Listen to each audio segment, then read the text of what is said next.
Hi, it's me again, your host. Do you like my new look? Well, good. Since today's going to be the 45th anniversary of Jaws, we are going to be doing the terrifying axe murder of New Orleans, or New Orleans. I've heard it both ways. But before we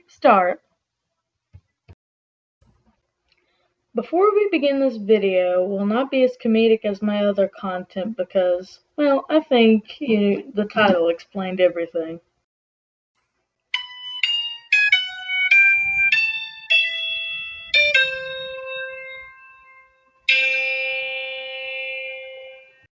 Like the new theme song? I do, and it's going to stay that way. Alright, let's go.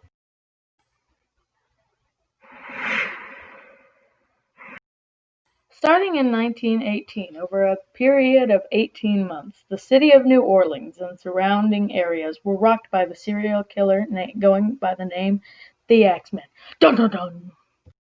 The Axeman was a manifestation of the boogeyman. Oh, you can't feel it! It's electric!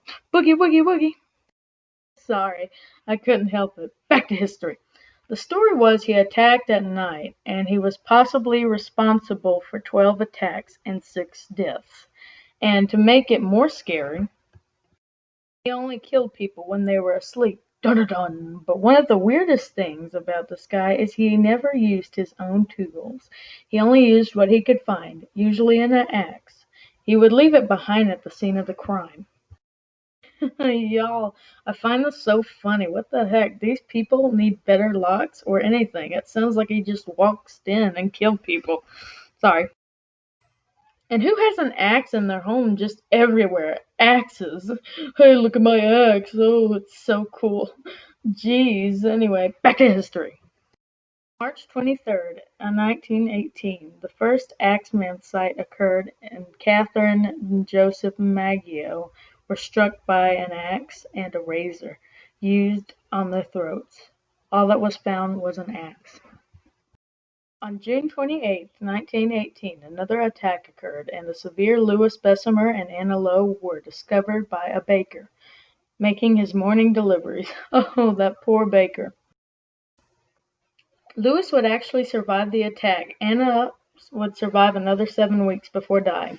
Anna had said a large man with a hatchet attacked them. Okay, I know for a fact, if you left your axe behind, they could look at your fingerprints and trace you down. I'm sorry. Back to history.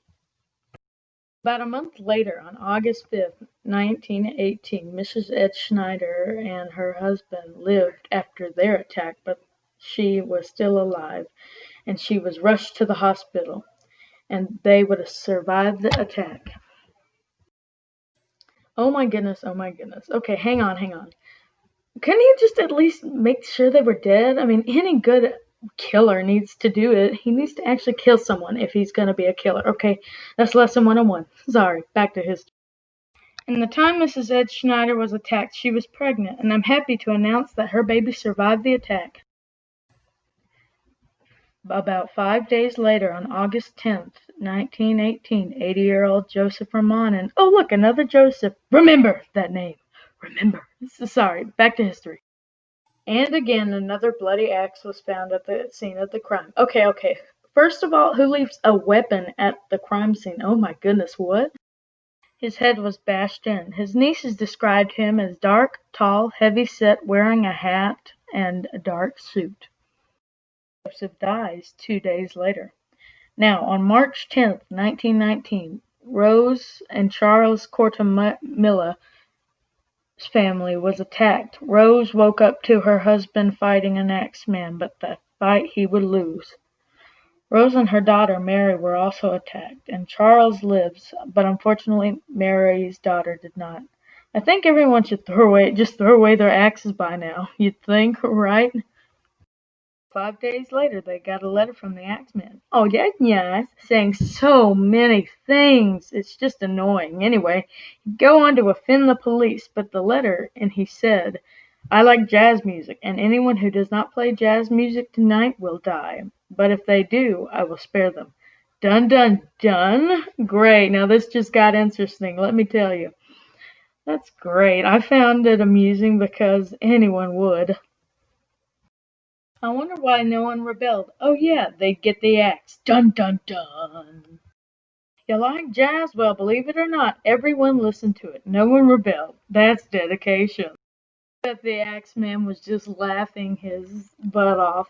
Anyway, back to history. On August 10th, 1919, Steve Baca was badly injured in his home after he woke up and there was a man next to his bed with an axe. He survived the attack, staggering to a friend's house. He didn't remember what happened, though. Later that month, early September, 19-year-old Sarah Lamnium was attacked. When she regained consciousness, she couldn't remember what happened. About 2 months later, October 1919, there was another attack. Esther and Mike Pepitone were attacked. Their heads were struck 18 times and they died 2 hours later. Sarah actually survived, but this time she remembered there were two men in the bedroom. She couldn't identify either of them, and that was the last they ever saw of the Axeman. It was over. He faded away. No one could identify who it was. Let's go home. Thank you for watching today's video. Have a good rest of your day. What should I do next? Alright. Happy anniversary, Jaws. Please like, subscribe, turn on those post notifications. Alright. Till next week, I'll do another video. Alright, bye-bye.